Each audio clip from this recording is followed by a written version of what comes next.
Hola, bienvenidos. Esto es Nerdtime. Soy Pablo Pastén y este es un podcast semanal sobre programación, cultura dev, actualidad del mundo del desarrollo de software y también sobre cualquier tema que quiera comentarles. Hoy hablaremos acerca del vendor locking. Pero antes, quiero invitarlos a suscribirse a Nerdtime VIP.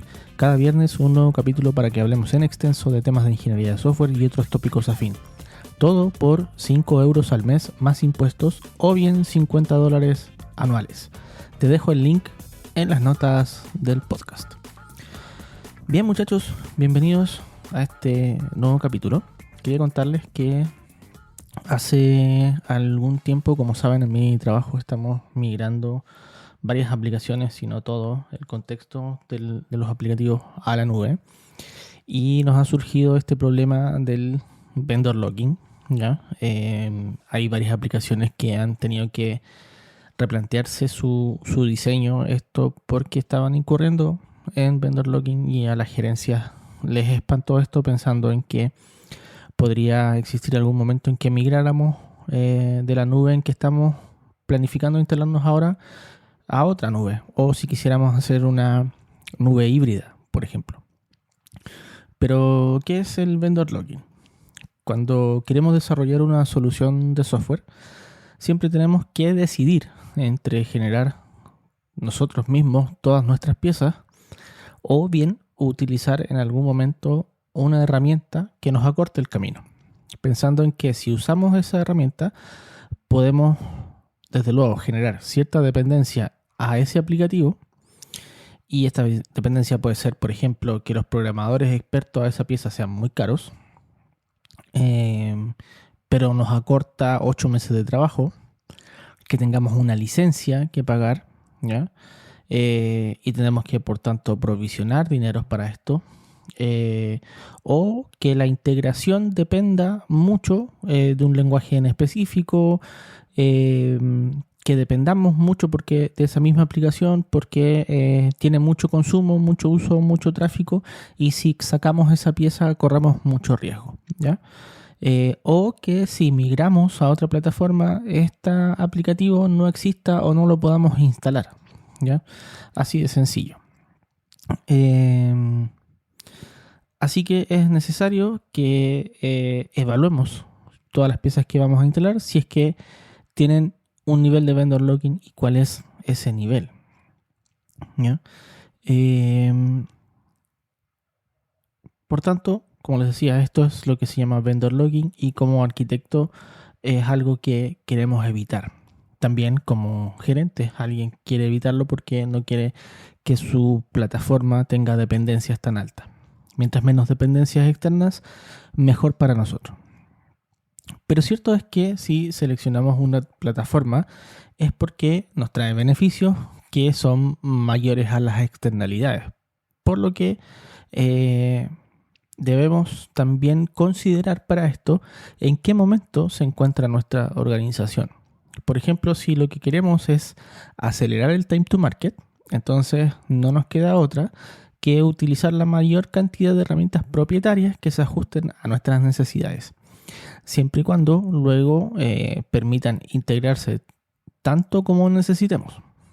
Eso sí, después no nos quejemos cuando queramos migrar a otro host, a otras plataformas, etcétera, porque claramente tendremos que construir muchas cosas de nuevo o adaptar o a generar muchas piezas que no existían para poder utilizar o reutilizar esta gran pieza que nos genera vendor locking. Por lo que lo más probable es que o no nos sirva o el costo de hacerlo sea muy grande. Entonces, la dependencia de un proveedor se debe a la inviabilidad de cambiar de proveedor rápidamente. Incluso si el cambio es posible en teoría, en la realidad puede que no sea posible sin un enorme esfuerzo de por medio. Y claramente esto es algo que tanto la empresa como nosotros como arquitectos queremos evitar. ¿Ya? Esos costos pueden ser súper enormes porque podrían hacer que nuestra deuda técnica crezca a tal nivel que la dependencia nos permita no parchar esa deuda técnica, con los consiguientes riesgos que ello implica de seguridad. Eh, y si lo tenemos que construir todo de cero, corremos el riesgo de que las funcionalidades del negocio no queden exactamente igual, ¿ya? Y por tanto, el riesgo para el negocio también sea alto, no solo en lo tecnológico, sino que en la lógica del negocio. Por tanto, también tenemos que evaluar si nuestra plataforma que hoy tenemos cumple con todas las normativas, o la que queremos migrar cumple con todas las normativas, ¿ya? O si cumple con algunas y cómo hacemos para adaptarla. Un lugar donde solemos tener mucho vendor locking, como les decía, es en la nube, dado que muchas veces usamos servicios propietarios que nos acortan el camino. Por ejemplo, usar Lambda en vez de contenedores, usar Step Function y cosas por el estilo, nos amarran a Amazon Web Service. Y cuando queremos migrar de nube, por ejemplo a Azure, debemos reescribir el código, ¿ya? Si es que no lo hicimos como infraestructura, como código, etcétera. Lo debemos migrar a lo que Azure es capaz de soportar.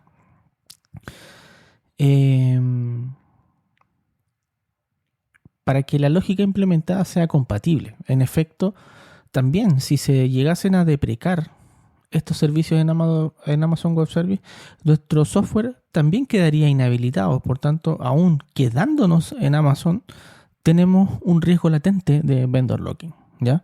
No es que si nos quedamos, esto es infinito. De hecho, siempre tenemos un cierto vendor locking metido, por ejemplo, con la base de datos, ¿ya? Si nosotros hacemos procedimientos almacenados en Oracle, después cuando queremos migrar, por ejemplo, a SQL Server, tenemos que revisar la lógica, ¿ya? En qué tan ANSI SQL fue hecho ese procedimiento, ¿ya? Tenemos que revisar los tipos de datos que sean total y absolutamente compatibles entre un motor y otro.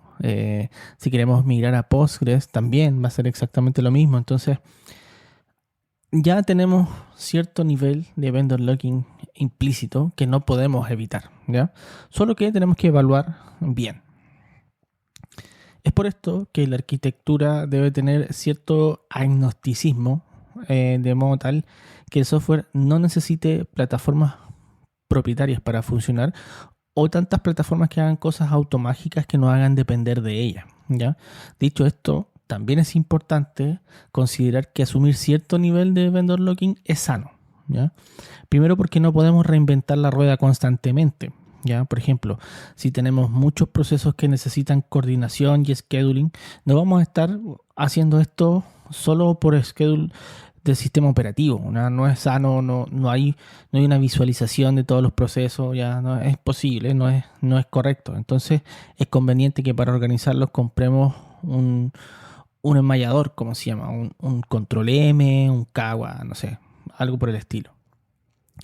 Si tenemos que hacer constantemente ETL, entonces utilicemos una herramienta de ETL. Ya no vamos a estar haciendo nosotros ETL por código, porque teníamos que hacer un ETL cada vez que tengamos código.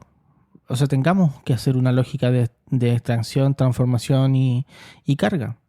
Simplemente mejor compramos una herramienta de ETL y nos ahorramos el tener que construir todo y solamente diseñamos los flujos, ¿ya?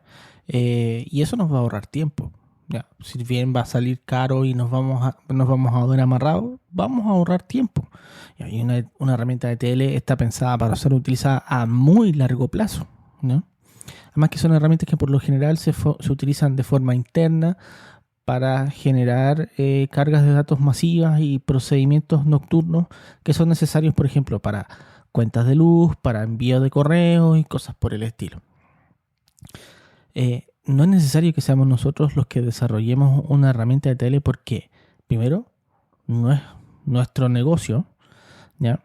Y nosotros no queremos perder tiempo desarrollando cosas que no son nuestro negocio, que además implican no solo un costo de desarrollo, sino que también tiempo, en el sentido de que hay que probarlas, hay que instalarlas, hacer un paso de producción, hay que hacerle mantención. No es necesario. Mejor nos encargamos de eso con una herramienta propietaria que se va a hacer cargo los niveles de servicio. ¿Ya? quiero decir con esto que hay parches de seguridad, que hay actualizaciones, que hay mantenciones, que hay documentación en donde enseñan a utilizarla, hay escuelas para aprender a utilizarla, entonces hay muchos beneficios con esto. ¿Ya? Y dado que son una herramienta de apoyo al negocio, entonces mejor comprarla.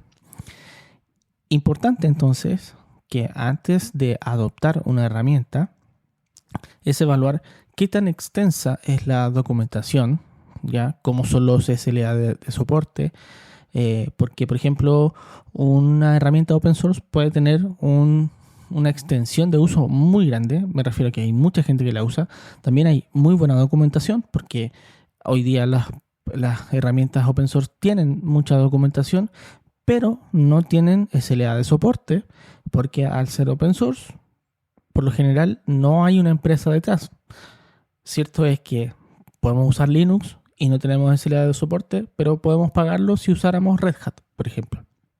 Y ahí tenemos el soporte de todo el background de conocimiento que tiene Red Hat. Pero ¿quién está dispuesto a pagar ese soporte? También hay que evaluarlo. Entonces, hay que evaluar también el costo y la cantidad de profesionales que conocen de esta herramienta en el mercado. Esto nos va a dar también cierta flexibilidad a la hora de desarrollar con ella, porque si hay muy pocos desarrolladores o profesionales que saben, que conocen esta herramienta, entonces también la herramienta se convierte en un riesgo porque no hay mucha disponibilidad de profesionales. O sea, si hay 10 profesionales en el país que conocen de esto y nosotros necesitamos 5, ¿qué pasa si despedimos a uno? Se nos va agotando o se nos muere uno, se nos va agotando el universo de profesionales a los que podemos echar mano en el país y tenemos que empezar a levantar o buscar en otros países, y eso podría implicar que en algún momento la herramienta quede detenida y sin cambios que nosotros podamos hacer. Hay que tener ojo con eso también. ¿Qué más? Para la nube podemos evitar el vendor locking, por ejemplo, también adoptando plataformas que permitan montar infraestructura como código, o también los serverless. Estas capas de abstracción nos permiten mayor movilidad y adaptación y también rapidez y automatismo a la hora de migrar, reinstalar y escalar. Espero que esta versión del podcast les haya servido como para entender este concepto que yo mismo estoy viviendo en este momento. Bien, muchachos, el tiempo se ha acabado. Espero sus comentarios en Twitter o en Mastodon. No olviden suscribirse a Nerdtime VIP. Les dejo los enlaces en las notas del podcast. Espero que tengan todos una muy buena semana. Será hasta el próximo jueves o hasta mañana en el VIP. Chau, chau.